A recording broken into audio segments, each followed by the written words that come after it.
There it is, the best and most beautiful BMW that BMW has ever built. The E46 M3 CSL, a lighter, more powerful, cooler looking, track-oriented version of an already phenomenal car, the E46 M3. The thing is, they didn't make very many of them. They're selling for well over $100,000 if you can find one. I don't have that kind of money, but what I do have is a regular M3. So here's the plan. I'm gonna build my own CSL at home in my garage with you guys for a fraction of the price. Just a CSL, how hard could it be? Oh, whoa! Broke a bolt yesterday. Oh. All right, now let's address the main issue of the CSL, the price. Well, yeah, they're rare. Yeah, they're very cool. But as of this morning, the average price of a CSL is over $150,000. $150,000. So if you can't find one, you can't afford one, and you don't even like every single thing about one, but you still really want one, what do? Well, save yourself $100,000 or so, buy yourself a regular M3.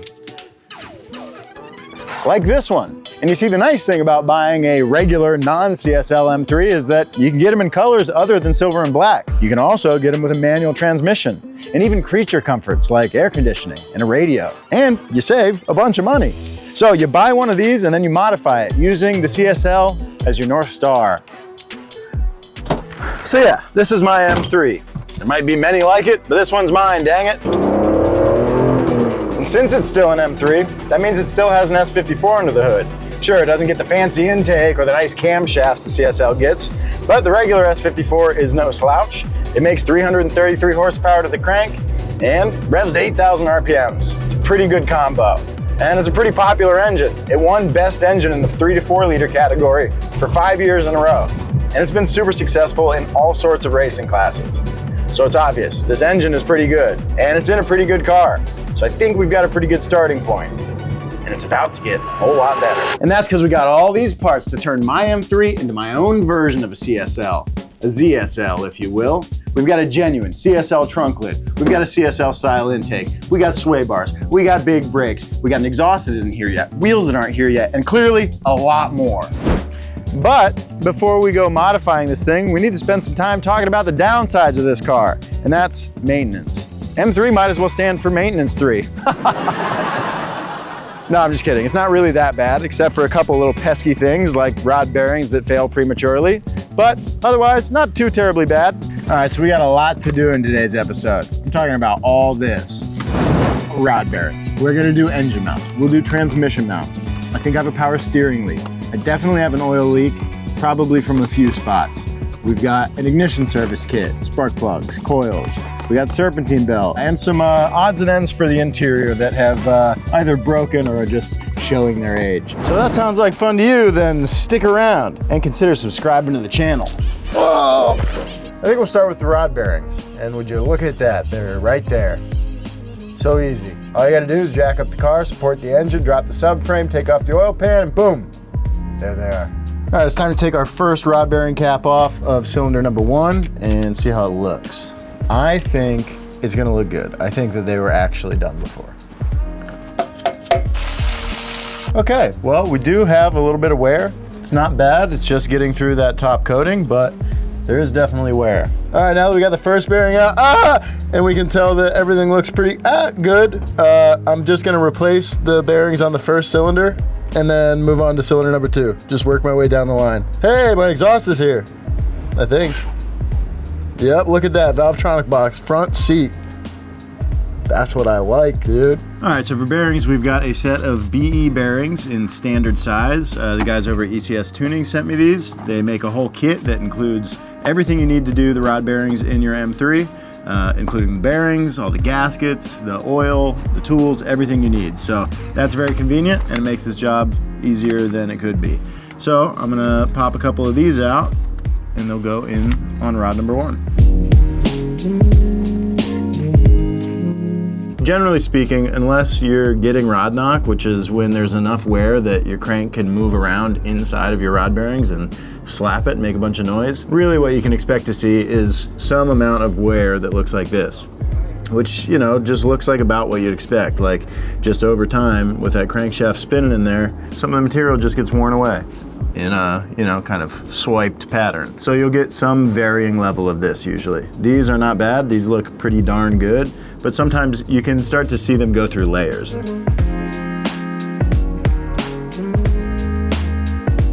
All right, now that we got the first rod cap and new bearing installed, it's time to torque them down. I'm gonna set the rod cap at 5 Newton meters of torque, then go up to 30 Newton meters, which is about 22 foot-pounds, and then add 70 degrees of angle. And when you're doing torque to angle stuff, you wanna make sure that you can do whatever the additional angle is all in one clean sweep, not like 35 degrees and then another 35 degrees. In this case, I need to do 70 degrees. You need to make sure you can do that whole sweep in one clean motion or else your torque values will get messed up. Okay, and that is it for the first rod bearing replacement. Now, let's move on to number 2. Do it 5 more times.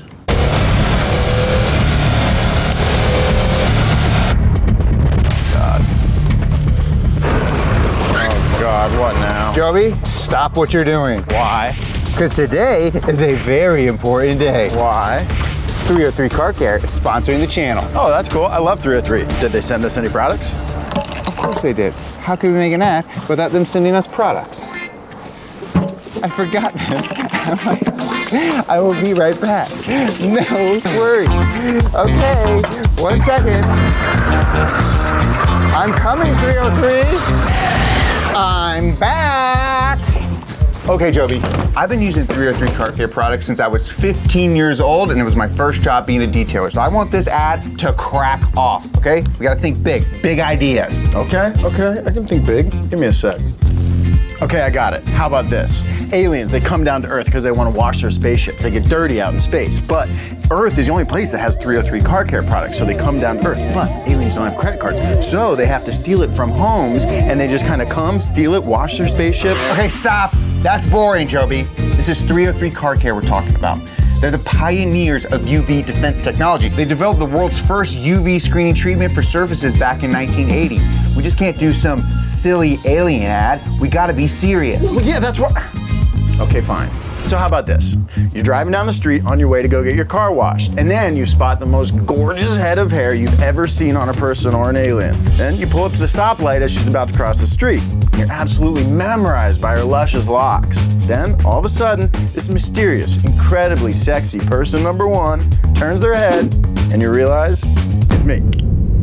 And then, an alien spaceship comes down from outer space because they need to restore their vinyl and rubber and plastics in the spaceship. Dude, what is up with you and aliens today? What? It's just part of the integration. And it's also because 303 is the leading brand when it comes to protecting your car's vinyls, rubbers, and plastics. Yes, I know 303 is the best in the business, Joby, okay, but we don't have time to do that, and we gotta make this ad today. What if we just showed the process of making this ad? What do you mean? Well, like, just show what's happening here. Like, you showing up in a rush into my driveway, forgetting the products, then rushing back, then us sitting here trying to come up with good ideas. Me pitching you one of the best ideas I think I've ever had about aliens coming down and using these products. And when we're talking about how we should make the ad, well, along the way, we can just highlight some of the best features of 303 products. What do you think? Nah, it's too meta. I don't think our audience will get it. Okay. I think we're overcomplicating this, Joby. No way. 303, they make amazing car wash products. They make amazing surface interior cleaners, and they even have a graphene detailer that enhances slickness and gloss on a variety of surfaces. I'm talking paint, glass, chrome, and your wheels. We should just show the products doing what they do best. Okay. Shirts off car wash.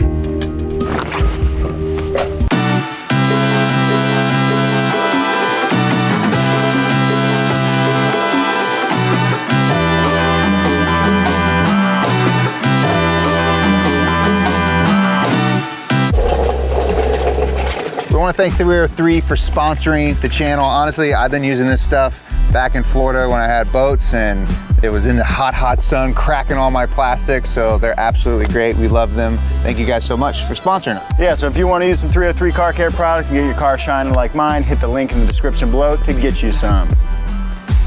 And Joby really likes aliens. Who doesn't?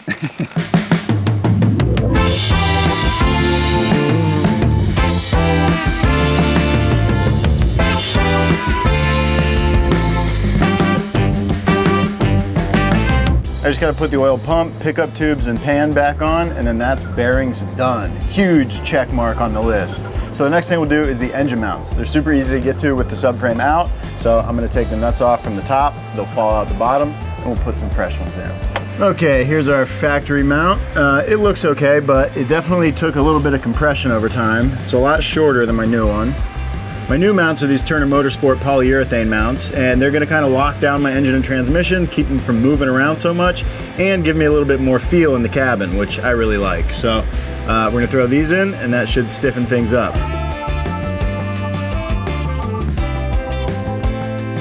Okay, we'll leave those loose for now so that we can line them up with the subframe whenever we put it back up. And now we can move on. Ah, yes, let's deal with the power steering. I'm gonna replace all the lines and the reservoir. That's one way to fix leaks. Oh, that hurt. Let's do it again on the tougher one.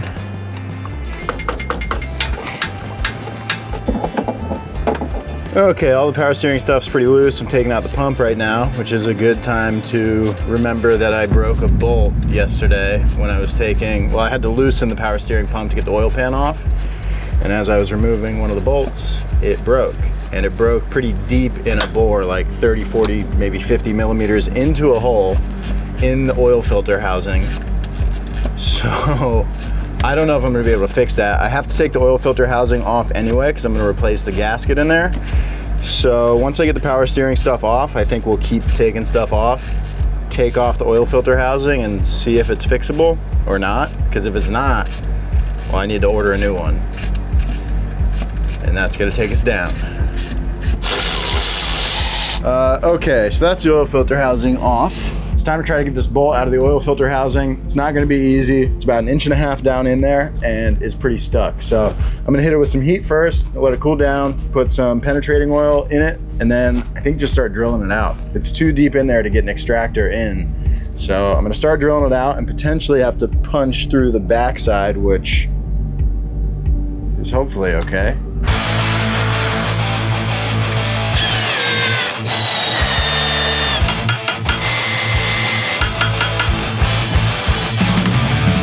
Drilled it out as much as I could and then hammered a slightly oversized Allen in there. Oh yeah, baby.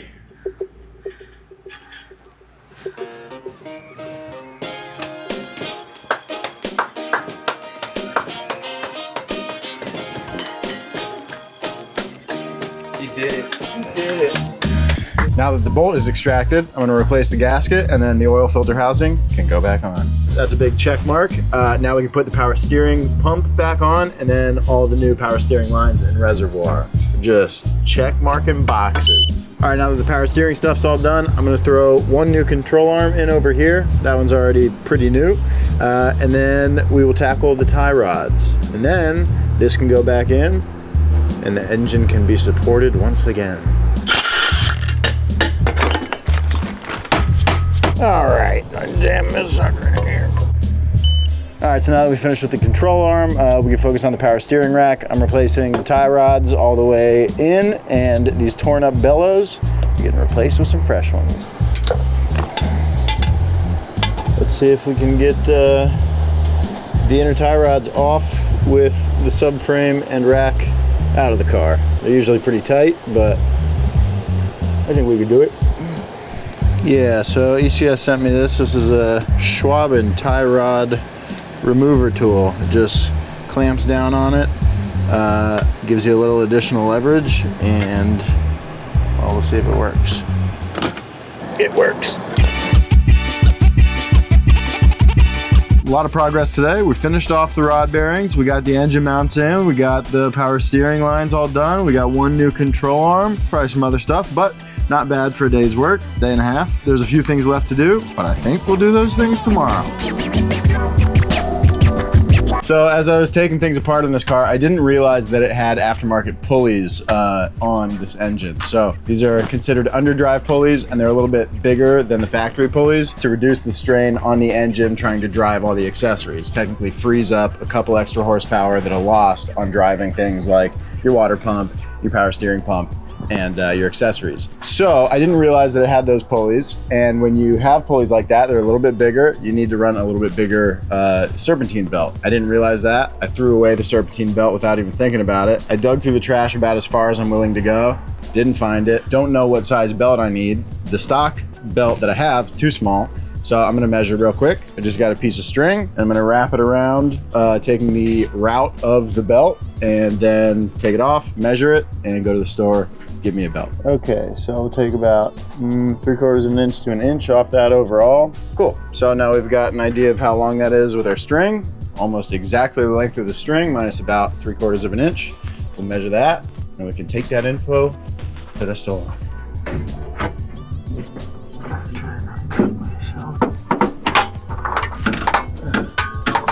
Okay, well, it might have been why I felt so much banging around every once in a while. That's supposed to be one mount. All right, now that the transmission mounts are done, we can come up to the engine bay and focus on a couple things up here. I'm gonna replace the valve cover gasket and the spark plugs and the coil packs. First thing is to remove some of the trim and the engine cover. Then we can remove our old coil packs and start zapping some bolts so we can take the valve cover off. Now we've got the valve cover off, let's take out the spark plugs. Overall, they look fine. They're tan, which is good. They do look a little worn, like they've been in there for a while, which is also good, because if they look brand new, then I would feel pretty useless.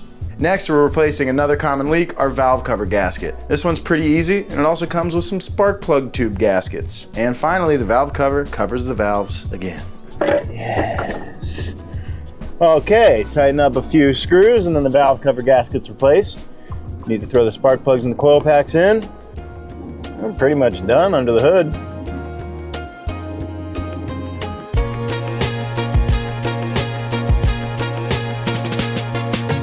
Okay, valve cover gasket is done. Check that off the list. Spark plugs and coil packs done. Check them off the list. So that's pretty much everything under the hood that I intended to get done, except for I gotta pick up the right size belt.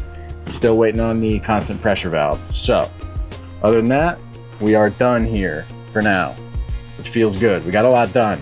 The only other stuff I want to get done is a couple replacement items on the interior. Not quite maintenance, but certainly in the spirit of restoration.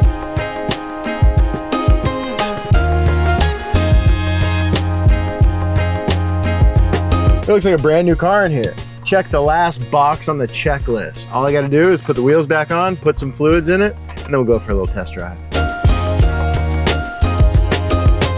Okay, the car is on the ground, fluids are in it, and it's time to start it up. See if we have any leaks, bleed the power steering, find out if we forgot to put anything on. You know, the moment of truth. What's worst case scenario? Oh, something goes wrong with the bearings. What's best case scenario? Nothing goes wrong with the bearings or anything else, and there are no leaks, and the power steering bleeds quickly, and we drive.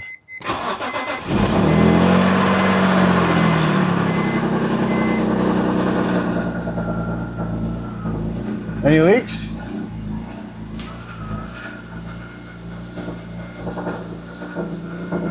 Bone dry. Okay, well, I'm gonna cycle the wheel left and right to flush any air out of the power steering system. And once that's done, we'll cap it up, take this thing for a little test drive.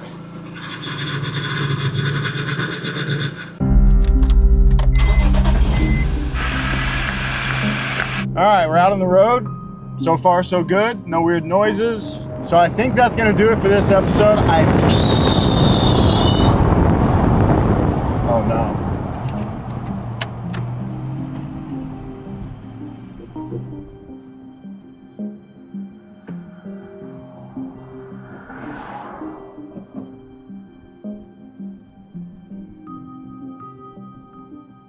I think I just spun a rod bearing.